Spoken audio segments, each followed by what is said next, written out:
반갑습니다. 이게 누구야? 서당 영서당의 우리 쌤 이름이 어떻게 되죠? 안녕하세요. 저는 영서당의 김승규 훈장 선생님입니다. 반갑습니다. 네, 안녕하세요. 네. 아니 영어하고 훈장이랑 좀 이렇게 맞는지 안 맞는지 모르겠는데 안 맞아서 제가 골랐습니다. 아니 좀 뒤에 있을지 모르겠지만 여러분들 캐릭터가 되게 지금 보면 약간 훈장 머리 쓰는 거 있잖아요. 네네네. 그거랑 이렇게 영원하게 연결된 게 되게 신선하고 좀 약간 좀 새롭다는 그런 느낌이 들거든요. 아, 그쵸. 그 영서당이라는 이름이 원래는 영어 원서 당당하게 읽기의 줄임말이었어요. 아하. 근데 줄이고 보니까 약간 영어 서당? 아. 이런 느낌도 들고 네. 왜 서당에서 옛날에 보면 뭐 저는 안 다녔지만 네. 천자문 같은 거 막 이렇게 읽잖아요. 했죠. 해서 영어도 저는 좀 원서를 읽으면서 공부하자라는 주제를 가지고 이야기를 하다 보니까 영어 서당도 또 말이 되네. 그러면 영어 원서 당당하게 읽자. 그게 제일 기본이고. 그렇죠. 그거에 맞춰서 제작하다 보니까 캐릭터가 저렇게 된 건가요? 캐릭터가 그래서 서당 캐릭터를 만들어 주세요라고 했는데 따라간 거구나. 네네 이걸 그려주신 작가분이 원래는 정말 저랑 똑같이 생긴 서당 캐릭터를 가져오셨길래 너무 나이가 들어 보이는 거예요. 그래서 그거 아니고요. 좀만 귀엽게 해주세요 뭐가 나이가 해가지고 들어서 얼굴 완전 동안이잖아요. 아닙니다. 지금은 제가 뭐 되게 많이 발라서 그런 거고 네. 해서 귀엽게 만들어 주세요 해가지고 지금 이제 이 친구가 이렇게 탄생을 했다. 여러분들 저는 이제 실제 이제 외모를 보고 있잖아요.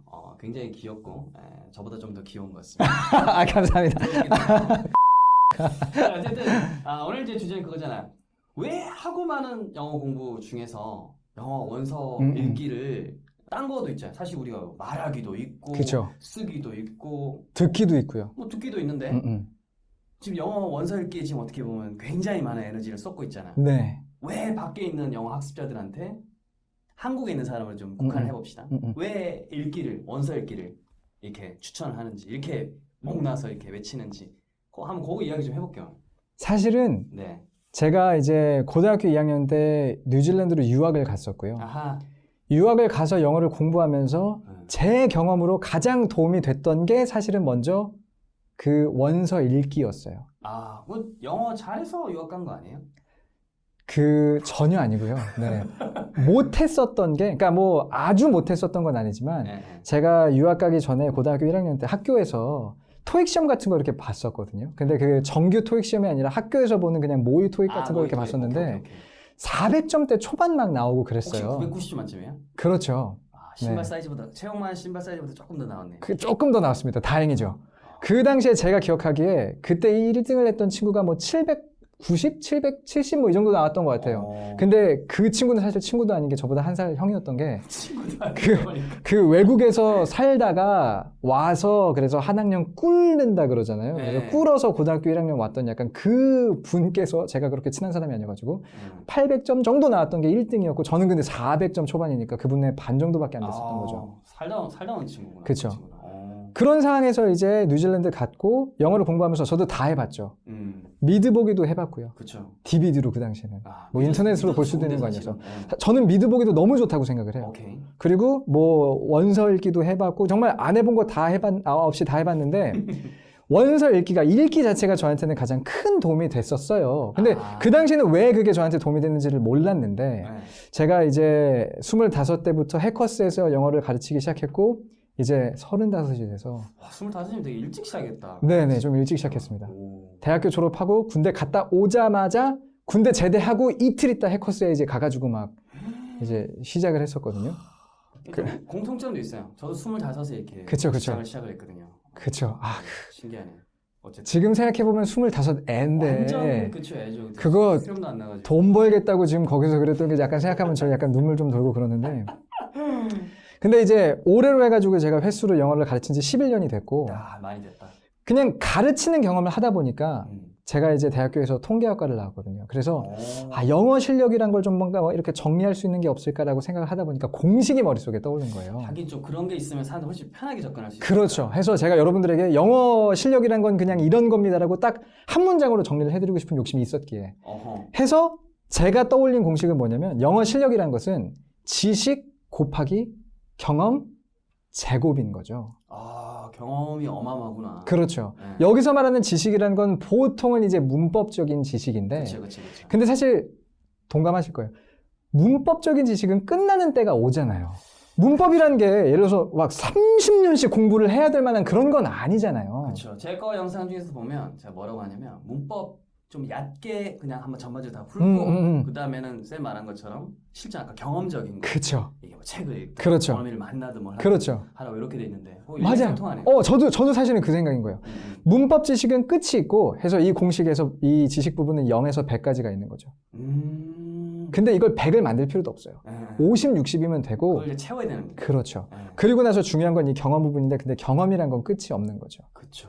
이게 좀 막연할 것 같아요. 이게 우리 막상 경험을 하라고 그러면 이제 일반적인 사람들은 아마 한번 나가서 내가 이태원 가가지고 아니 원어민? 그게 뭐 잡아서 이야기를 하란 말인가 그렇게 생각할 수도 있는데 그것도 영어 경험이죠. 그러니까 영어를 쓰고 말하고 듣고 읽고 다 경험인 거예요. 전부 다. 뭐가 됐든 영어를 그냥 사용을 하면 저는 그게 경험이 된다고 생각을 하는데 근데 이제 이 경험은 끝이 없고 또 제곱인 거죠. 그러니까 어느 수준이 되기 시작하면 경험이 훨씬 더 중요한 건데 이 공식이 맞다라고 가정을 하면 그러면 영어 실력을 쌓는 데 있어서 가장 중요한 건 그러면 어떻게 내가 효과적으로 영어 경험을 할 수 있느냐가 되는 건 거죠. 그렇죠. 한국에서 직장도 뭐 다 다르고 그렇죠. 여건도 다 다르니까 그렇죠. 그 하우 진짜 너무 중요하구나. 그럼 경험을 어떻게 할 수 있을까 생각해 봤을 때 방금 말씀하신 것처럼 보통 뭐 진짜 왜 그런지 모르겠는데 다 이태원이에요. 이태원 가서 원어민들이랑 대화하는 건가라고 생각을 하시는데 대화하는 것은 경험적인 측면에서 약간 효율이 떨어져요.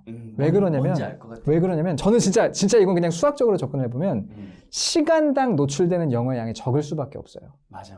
왜냐면 먼저는 영어를 잘 못하는 상황에서 원어민이랑 대화하면 저도 그럴 때가 있었거든요. 몇 마디 못해요. 맞아. Hi. 오케이. Hi. I'm fine, thank you. 이밖에 안 돼. 근데 또 그거 말하고 싶진 않잖아요. 그래서 말을 안 하려다가 근데 정말 너무 할 말이 없어서 침묵이 길어지니까 가오 없더라고. 그러니까 어디 갔지? 약간 이렇게 되는. 그래서 이게 효율적이지 못한 거고. 완전 공감하는 게 회화는 이게 그냥 회화 학원을 가더라도 한두 명이 또 독식하는 사람도 있고 맞아요. 원어민한테 확 맞아요. 있고 그리고 원어민하고 내가 1대1 하더라도 어떻게 보면 밀도가 떨어지잖아요. 밀도도 떨어지고 50분 수업해도 내가 선생님이랑 진짜 대화다운 대화하는 건 1, 2분도 안 될 수도 있는 거잖아요. 그렇죠. 네. 그러면은 오케이 회화는 좀 제쳐두고 뭐가 있을까? 결국은 인풋을 해야 되는데 그러면 읽기와 듣기가 남는 거잖아요. 그렇죠. 2개 남았다 이제. 근데 이제 듣기도 당연히 중요한데 먼저는 저는 읽기라고 보는 거죠. 왜냐면 읽어서 이해하지 못하는 문장은 들어서 이해할 수가 없어요.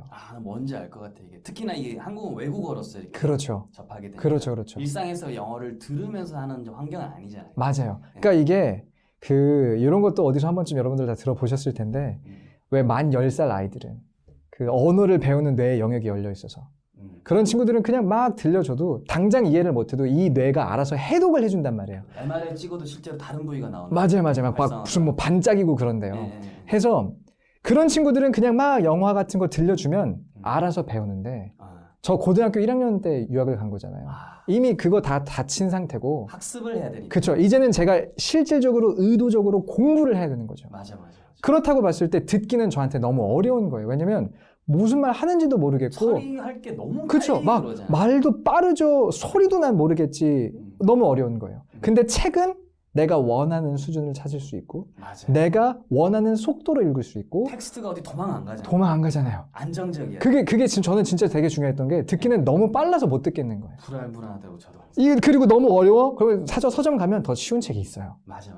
그리고 사전도 찾아볼 수 있고 내가 필요하면 문법 책도 찾아볼 수 있고 정말 내 페이스대로 맞춰서 공부할 수 있다는 게 전 굉장히 큰 장점이었고 그러면 우리가 뭐 사실 한국에서 사는 입장에서는 이게 뭐 밖에 나간다고 영어를 다 쓰는 환경이 아니니까 그렇죠. 어쨌든 성인 같은 경우는 여전히 또 학습을 해야 되는 건 부정할 수 없는 거고 그렇게 따지면 안정적이고 내 수준에 맞춰서 이렇게 볼 수 있는 건 사실 읽기밖에 안 남는 거예요. 그렇죠. 안정적이고 수준에 맞춰서 읽을 수도 있고 그리고 이게 어느 정도 실력이 늘기 시작하면 같은 1시간을 공부했을 때 어쨌거나 노출의 양으로 따지면 그냥 읽기가 제일 빠릅니다. 그러니까 왜 우리가 우리말을 하는 이 말을 하는 속도보다 눈으로 글을 읽는 속도가 2배에서 3배 정도 빠르거든요. 그렇죠.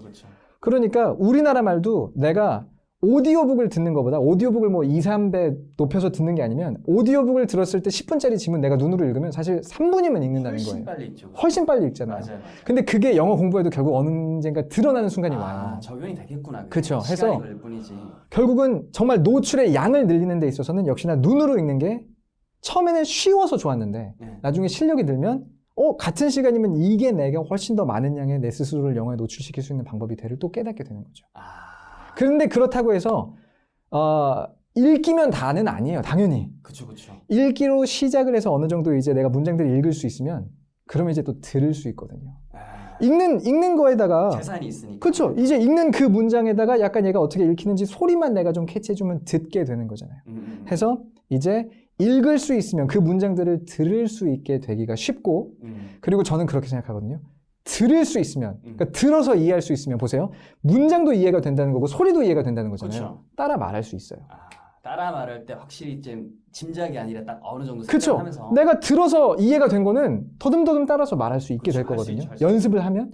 그러니까 읽기가 되면 듣기가 되고 듣기가 되면 스피킹이 되고 그리고 내가 말할 수 있으면 당연히 쓸 수도 있겠죠. 그쵸. 말하고 싶은 대로 그냥 쓰면 그쵸. 되는 거니까. 해서 제가 그렇게 공부를 했었어요. 그러니까 되게 많은 분들이 영어 공부해야지 하면은 스피킹부터 시작을 막 하시는데 제가 느끼기에 스피킹은 가장 마지막에 피는 꽃이에요.